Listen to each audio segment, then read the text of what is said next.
Hello everybody. So you are going to be doing 2 pages of oil pastel techniques to learn some skills and give you some ways of working with oil pastels that may be familiar to you or it may be new to you. And these are basically in preparation for making an artwork. So just going to go over the 10 different ones here. First of all, so we got blending with heavy pressure colors, blending with light pressure. You're going to be mixing with black, mixing with white. You're going to do a 3-color transition.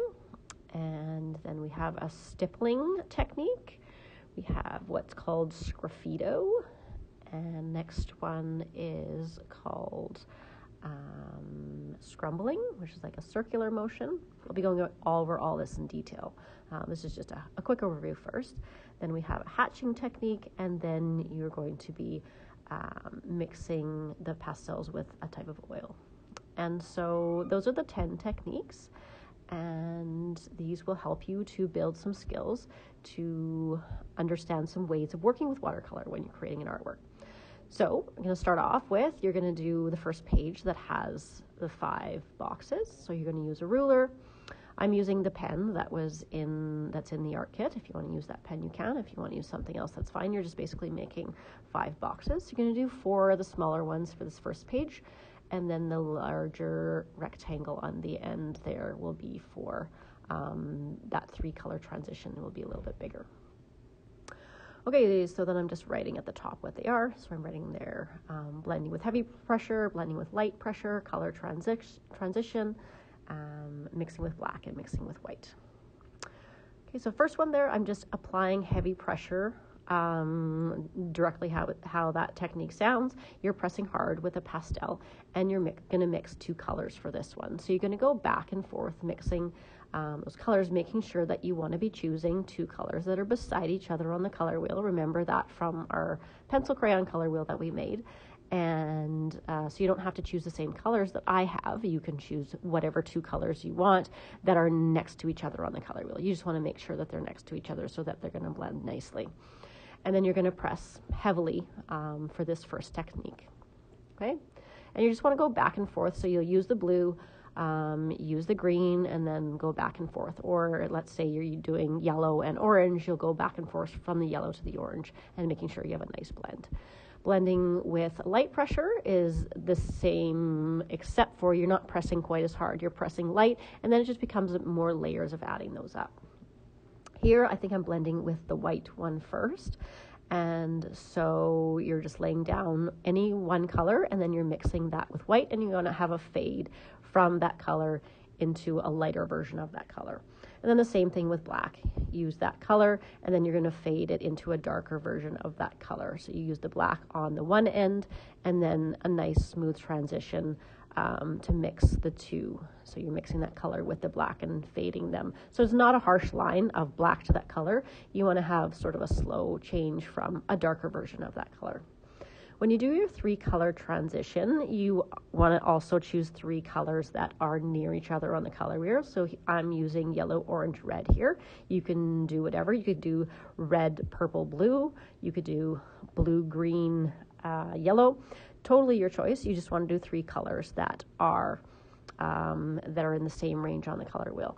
So look up a color wheel online and pick those 3 colors, and then you will fade from one color into the next. So you want to blend from the one color into the next color. And so it's, again, you're looking to have a smooth transition from one color to the next. And the reason that we're doing this is we want to be able to be, mixing these colors and using these type of techniques when we are making an artwork. So that is the first page. Now the second page will be the 5 other techniques. So you can do the same thing again. You're going to do 5 boxes. You don't necessarily need the larger one in this one, so they can be 5 boxes that are all kind of the smaller size. And then I am writing here the stipple, and then that one, sgraffito, mixing with oil, hatching, and scrumbling. So the first one I'm doing here is stipple. So what stipple means is little little short marks or dots that are added up.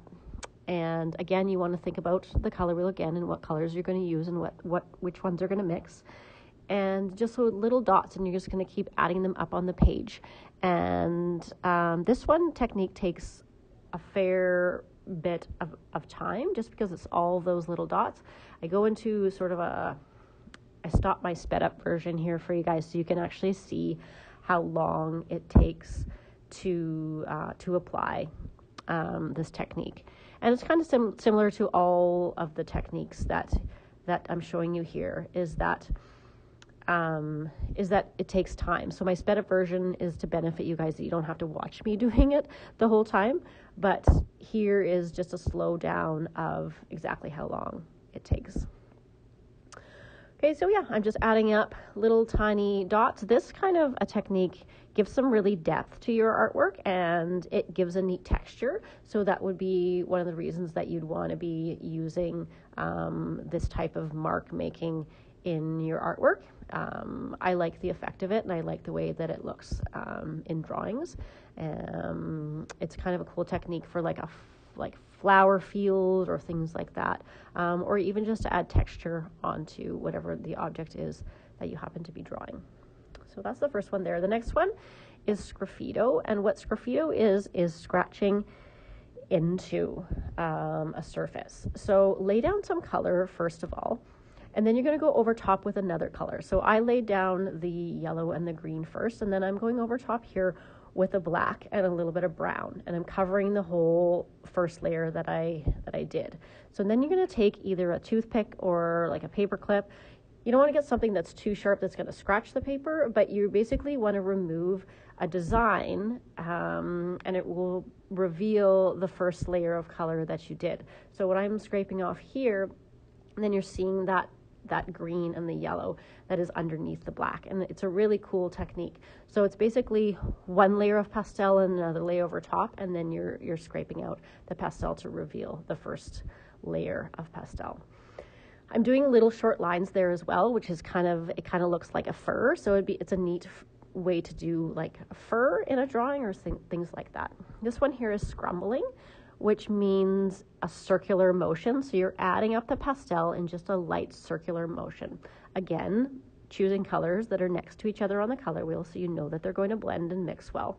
And then you're just applying that same circle and getting a nice even tone to it. And it's a neat technique as well. The next one I'm doing here is hatching.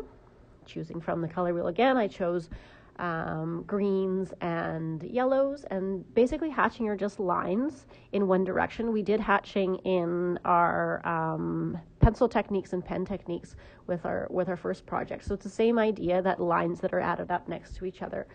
And here I'm mixing to make it look kind of like grasses. So that can be a neat technique to make grasses. And so there's a little bit of a slow down version. You can see again the time that it actually takes. So the last one is blending with oil. So I'm using baby oil and putting a tiny, very tiny couple drops into a cup. You can use any kitchen oil, like if you have olive oil, a vegetable oil, a coconut oil, anything you have in your house, as long as it's something that's oil. Just take some on a Q-tip and it will blend and mix your pastels quite lovely, actually. So I'm laying down some blues here, and then I'm taking a tiny bit of oil on the Q-tip and mixing those colors together. And that can be a really great way of blending your colors together. So that is basically the 10 techniques that you're going to be doing. And so here's just a quick recap of the first page and then the second page, and then you will be submitting those into the teams for the skill building part of the assignment. You can pause this photo and this photo for detailed descriptions of each technique. Here is the rubric for the 10 pastel techniques. So if we take a look here closely, what we are looking for is to develop some skills using tools and techniques. That's the M1, so that's the outcome in art. And so we are looking for you to be experimenting with the color mixing. We're looking for you to be experimenting with adding black and white, which is value, and the light and dark pressures there, and that you've created and achieved some smooth transitions.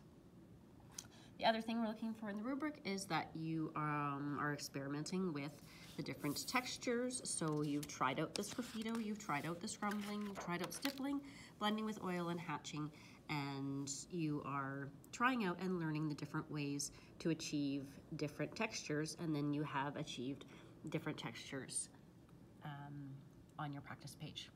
Okay, so that's the rubric. You will also find that in the assignment in Teams.